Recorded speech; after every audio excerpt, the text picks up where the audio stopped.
I'm actually the team leader of the 3D Space Lab, which is a lab working on 3D innovative technologies. And I'm here with my colleague Julien Durour, who will present part of the amazing work he's doing in our team. But first, I wanted to give you a little context, because even if we are part of Airbus, we are not necessarily doing only planes, even if we are talking a lot with the rest of our colleagues in the plane and helicopter department. We're actually dealing with space stuff, so we're doing like observation, spacecraft, telecommunication, space probes, or this kind of thing.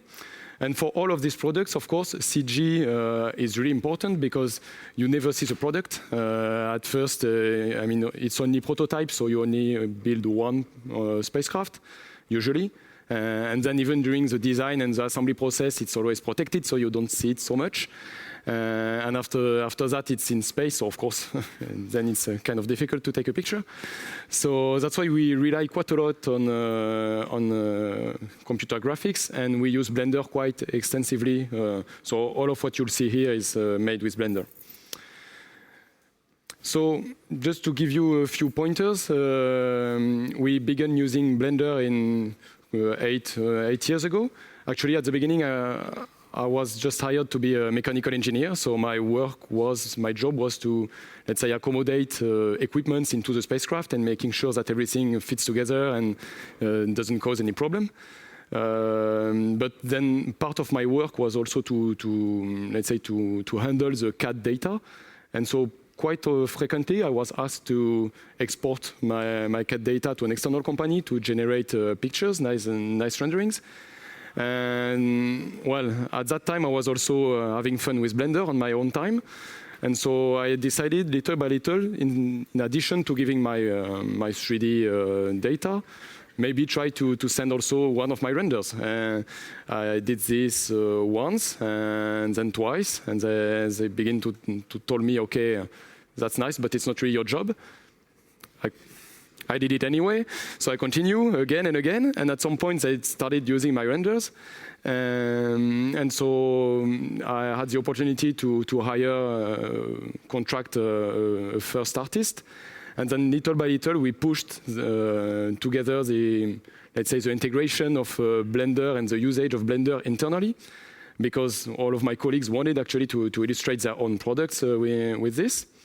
And so we moved on from still pictures to animations, and then little by little we used also Unity to bring some new technologies and into the industry, because when you are in the industrial world, let's say when you talk about using open source softwares used by artists or used by video games, well, at first you are not really understood. And little by little, when you show all of what's possible to do with all these amazing 3D products, they understand that, okay, maybe there is some possibilities to do nice things even in the engineering world. And so now we have a nice team doing 3D animations, but also developing very nice virtual reality products. And so we try to keep this, let's say, this startup way of working, even if we are in a very big company. Because, of course, when you are in a big company, it's difficult to get things moving, but also there is room to grow, there is room to do nice things, and that's what you'll see during this presentation. So in our line of work, it's kind of difficult to show you anything, but we managed to put together a little demo reel of the realization we did this year, so maybe we can have a look.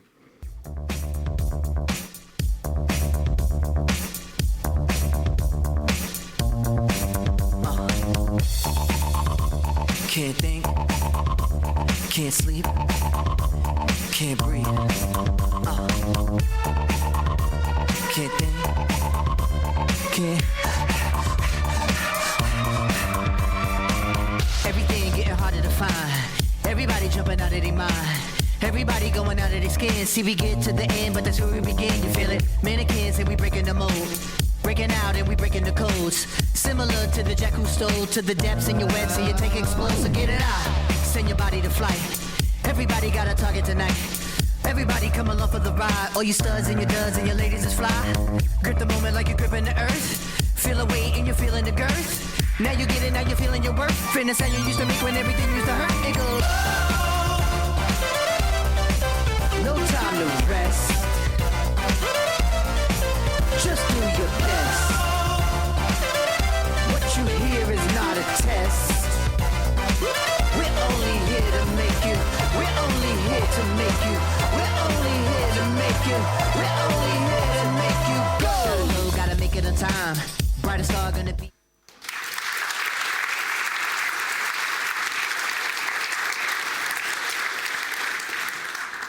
So here's a team who is working on all of that. So now we have very nice mixtures between 3D artists, technical artists, and now more and more Unity developers. And what's really interesting, what's bring real value is to have this mix between this, let's say, artistic computer graphics team and the CAD experts, the real engineering part of the team. We have a very good complementarity, and it's really this mix that brings a lot of value on what we do. And so now, after this little presentation, I'll give the stage to Julien. We'll tell you more about the mix that we have between the Blender world and the Unity real-time developments. Thanks.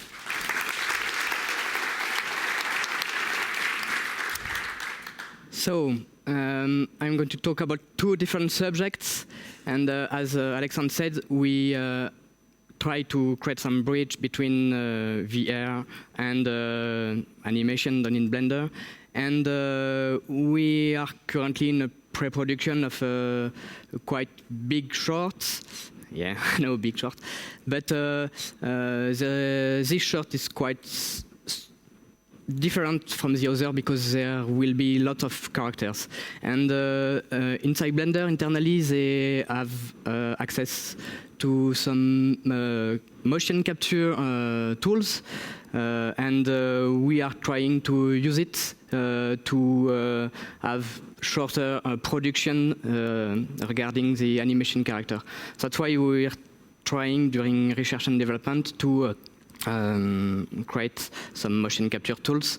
It's currently only in quite early development stage.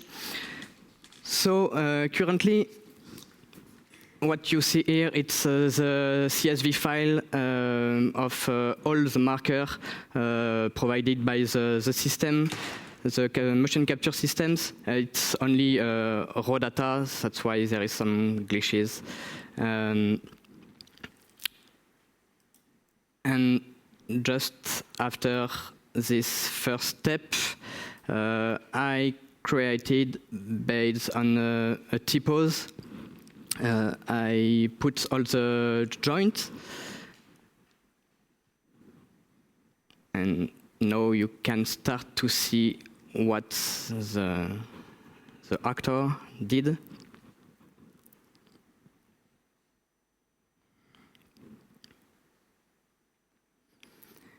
And then I created a rig on that based on constraints to empties that was the joint of the character. And after that, I baked all the animation of the bones. And then the most difficult part is to put another character on it. Everybody that doing motion capture knows that it's the most difficult part, and with a lot of quaternion and matrix calculation, you can put other character on that. We already have some character done, and all the characters have different T-pose and roll on the bones that are different. That's why I can create directly the rig based on motion capture data, and here is the results. It's already still based on the raw data. That's why there is some glitches and some problem with self-penetration in the end, for examples. but for first test, it works quite well. And yeah, it's 100 frames per second, that's why it's quite a little slow motion. So this is one part of my job.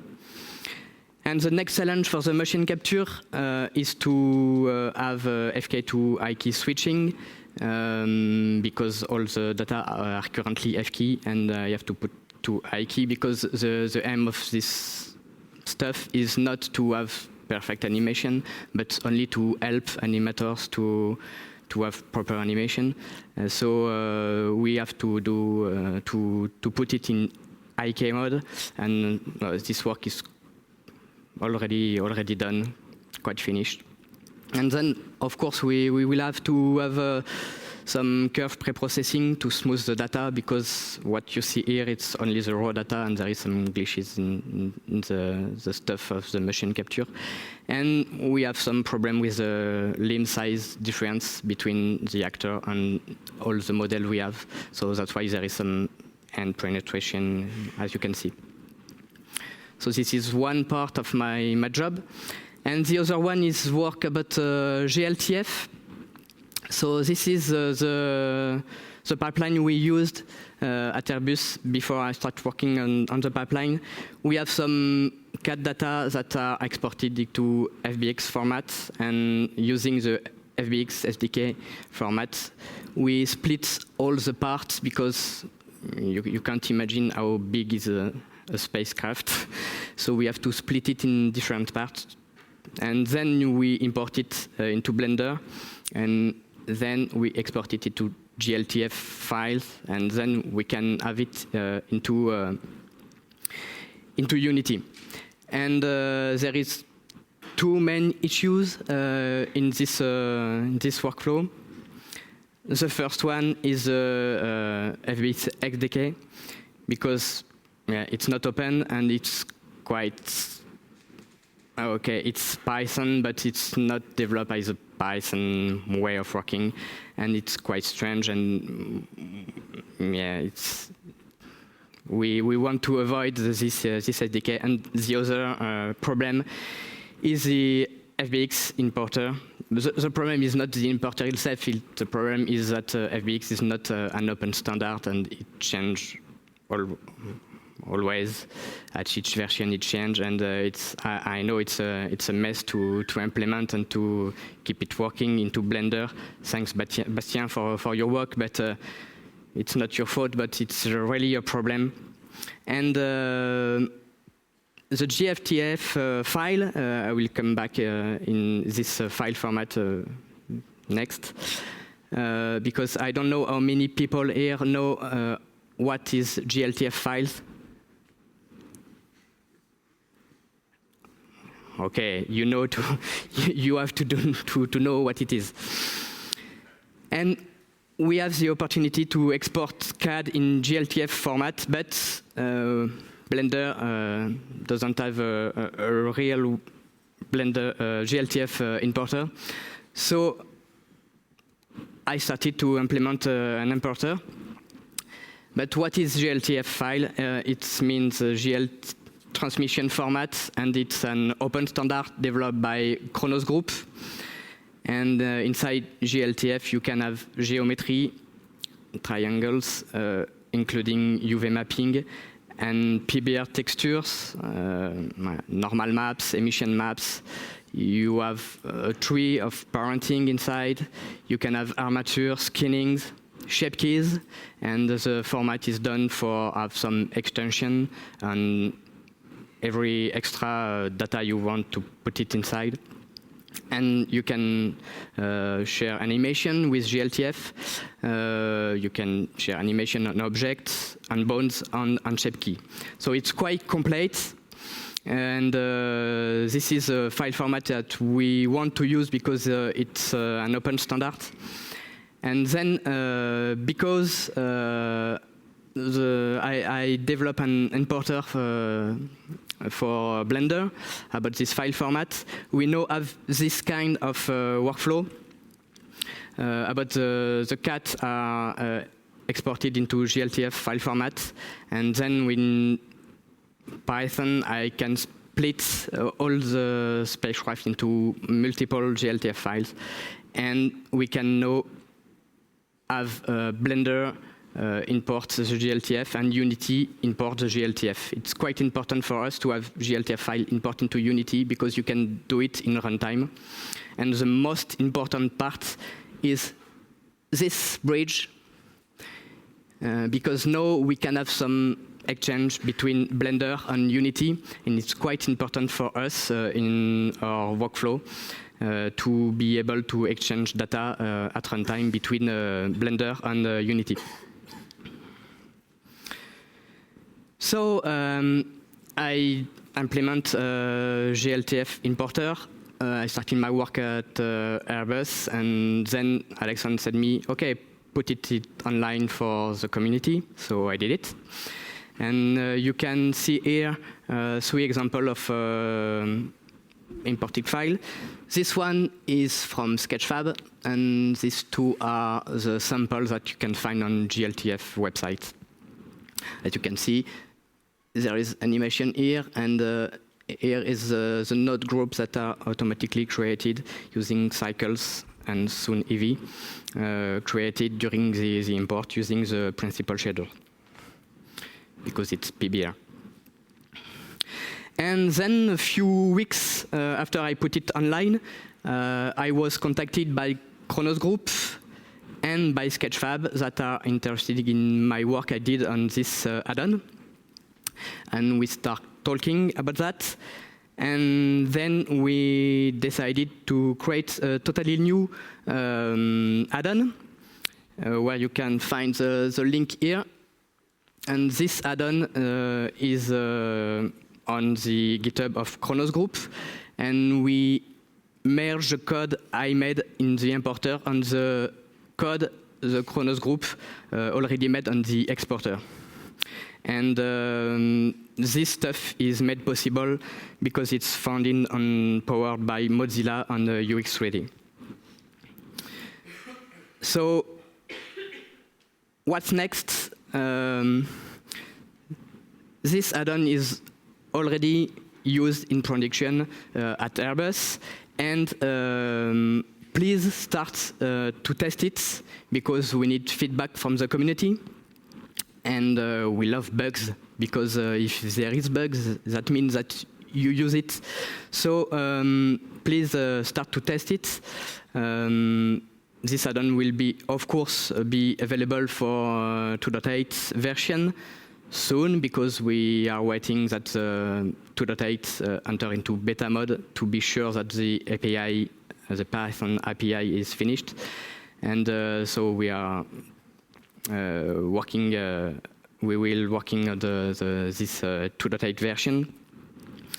And we want this add-on to be added to the add-on contrib, because we think that this file format is quite important, and we want it to be able to everyone using Blender without having to download an add-on externally.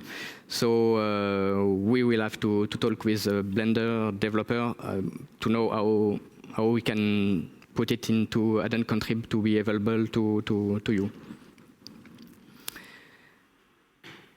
So here is a short video about some, it's not Blender work, because it's some Unity work, but all the materials was done, the assets was done into Blender, and import, export between Unity and Blender using GLTF file format. So it's a test center.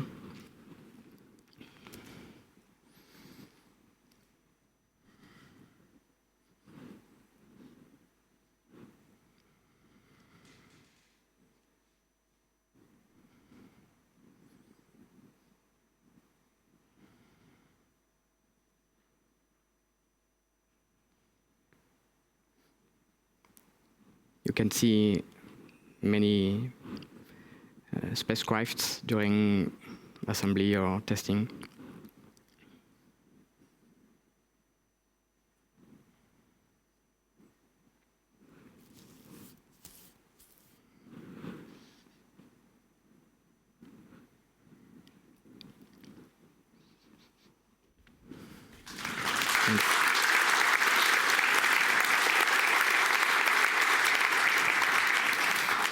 So thanks a lot. Don't hesitate to come to me or Alexandre if you have any question about our work or GLTF for file format or any other questions. Thanks a lot.